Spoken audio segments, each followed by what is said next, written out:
The Longest Day was made in 1962 while the Cold War was going on. This war movie is classified in the World War II movie genre. This film meets the requirements for authority figures in the World War II genre because there were old men in charge who were well respected. Soldiers took note of their authority and obeyed. Soldiers and officers always did what they were told by their higher superiors.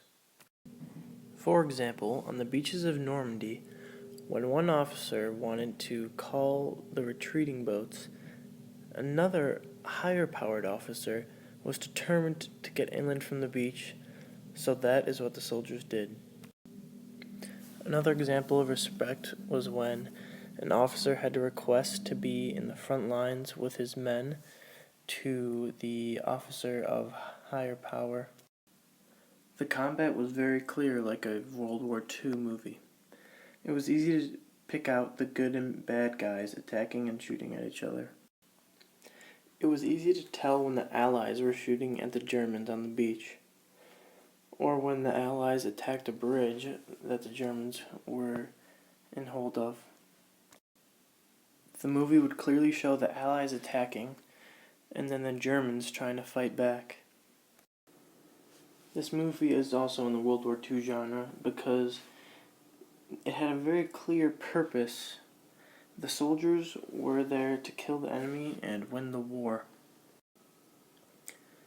For example, the general on the beach refused to retreat and was determined to blow up a wall and get to the Germans.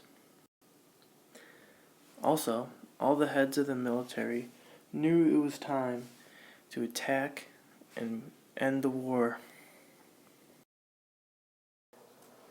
On October 4th, 1957, the Russians launched the world's first satellite into Earth's orbit, called Sputnik. When the U.S. first heard of the news, they were very surprised. America responded by launching a satellite ourselves and creating the National Aeronautics and Space Administration in 1958. The country grew determined to best the Russians in the space achievements by landing on the moon first. The mindset of trying to beat another nation and win was similar to the Allies' purpose in The Longest Day.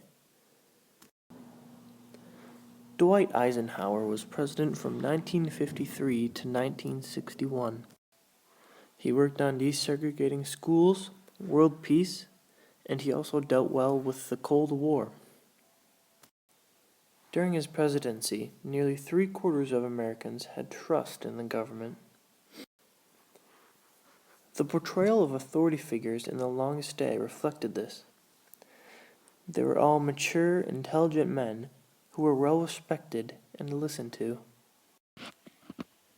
On May 9, 1955, the North Atlantic Treaty Organization, which included the U.S., France, England, and 11 other countries at the time, added West Germany as a member. They also gave West Germany permission to remilitarize. The Soviet Union was unhappy with this, so they created the Warsaw Pact on May 14, 1955. This was a defense treaty with the Soviets, Albania, Bulgaria, Czechoslovakia, East Germany, Poland, and Romania. The countries would help each other if one of them were to be attacked. Many nations were prepared to fight and began choosing which countries to be allied with. With the Warsaw Pact and the North Atlantic Treaty Organization, it was clear to see which side countries were on.